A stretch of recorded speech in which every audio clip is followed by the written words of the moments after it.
Okay, let's unpack this. Today, we're diving into something really quite remarkable. Arya Protimokshya. Hmm.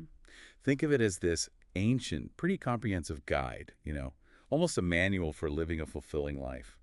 Right. It pulls from quite a few volumes, this collection. Exactly.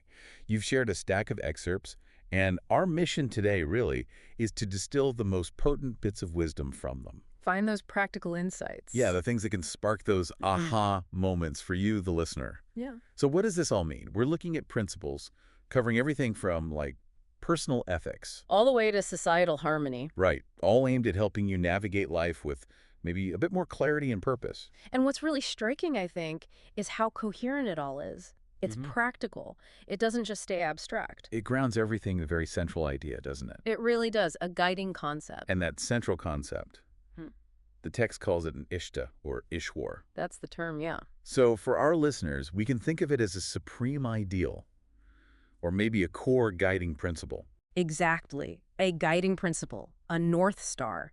And the text is clear. This isn't just some, philosophical fluff. Uh-huh. It's presented as the very axis, the center point around which everything else should revolve, both for the individual and, well, the community too. Okay, so it's foundational. I see that idea mentioned across different volumes you shared. Yeah, it pops up quite a bit. One way it's put is that this Ishwar is like the great Dharma, the path leading to truth. And aligning with it. Mm. That's where the benefit comes in. Hugely beneficial, according to the text. It's about having this unwavering focus for your life. So it connects directly to, like, real-world success then, not just spiritual musings. Definitely. How does the Arya Pratamoksha explain that link? Like, what's the mechanism? How does following this ideal bring actual growth or happiness? Well, the emphasis is that aligning your whole life, all your actions and pursuits with this ideal is absolutely crucial. Crucial for what, specifically? For success, happiness, sustained progress. The idea is when you follow your Ishta,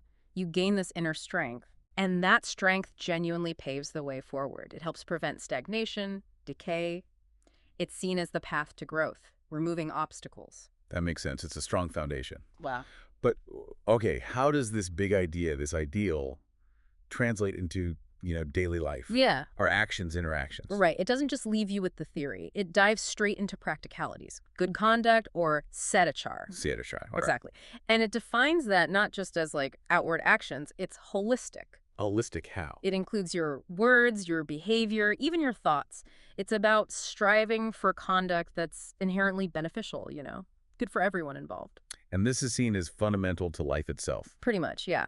And from there, it naturally flows into how we cultivate harmony between people. Right. And there's that really challenging bit about compassion, extending it even to people who do wrong. That's a key insight. Yeah. There's a line, something like, don't hate the sinner, but try to redeem them from sin. Wow. That's difficult. But Does it offer any practical advice on how to do that, especially if someone's actions are really harmful? it does suggest forgiveness for those who genuinely seek it, but it also adds a note of caution about repeated offenses. Ah, okay. So compassion balanced with wisdom. Kind of, yeah.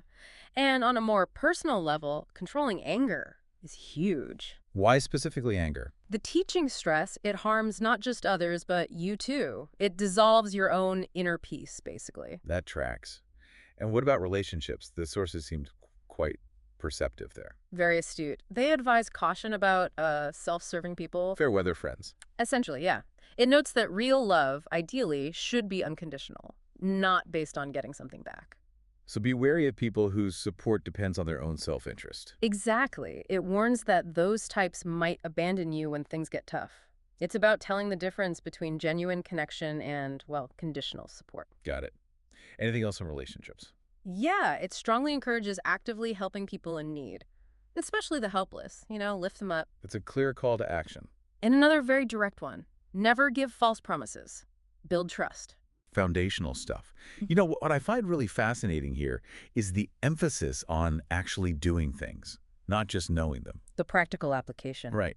The text explicitly says just studying sacred texts, even important ones like the Vedas, isn't enough if you don't know how to apply the principles. It won't solve problems or stop negative things happening. True wisdom is knowing how to use knowledge effectively. Yeah, it's not about how much you know, but how well you can act on it. That shifts the focus quite a bit, doesn't it? It really does. Okay, let's zoom out a bit then. Hmm. What about society as a whole? Leadership.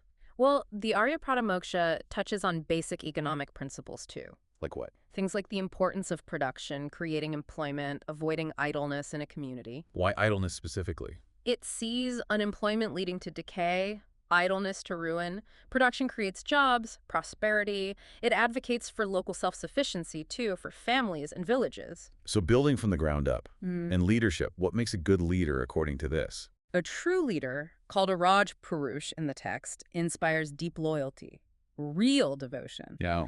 Their actions must always be for the collective good. They need to ensure harmony, avoid personal greed. Selfless conduct is key. Okay, so what happens if a society doesn't have that?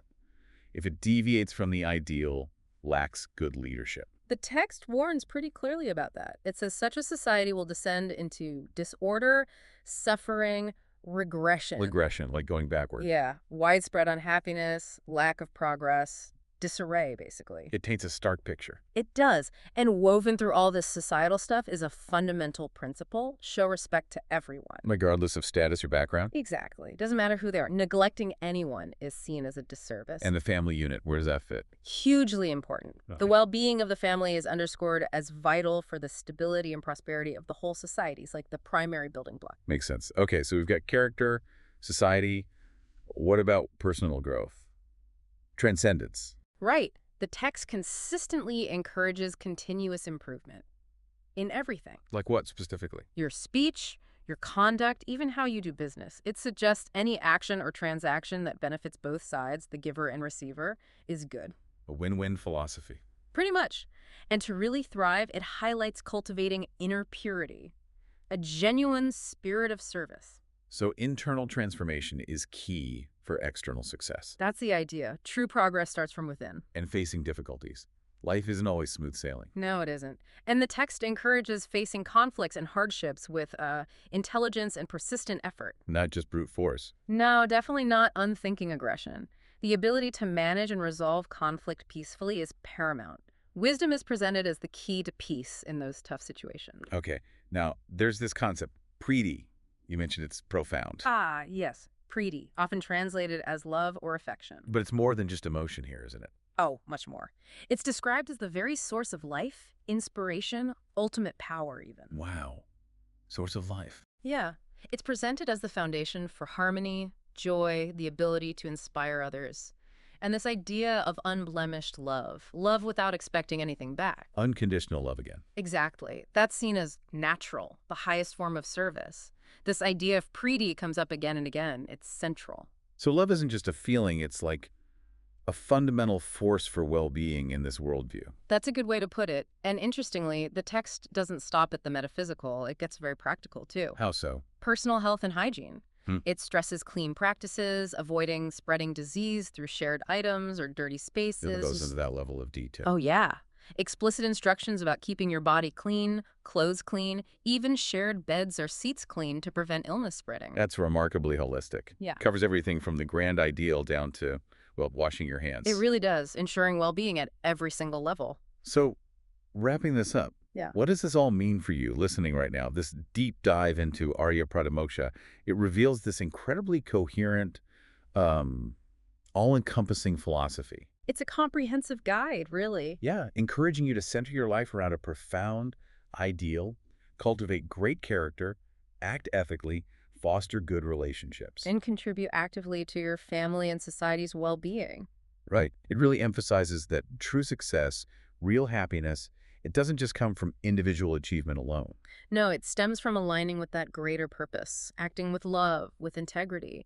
The framework suggests personal and collective progress are completely intertwined through these core principles. Which leaves us with a pretty big question for you to think about, doesn't it? It does. Maybe mull this over. In your own life, how might embracing a really clearly defined ideal, and that could be a personal value, a community goal, maybe a spiritual aspiration, how might that transform your daily actions, your interactions? Could it lead you towards a more meaningful, more impactful existence?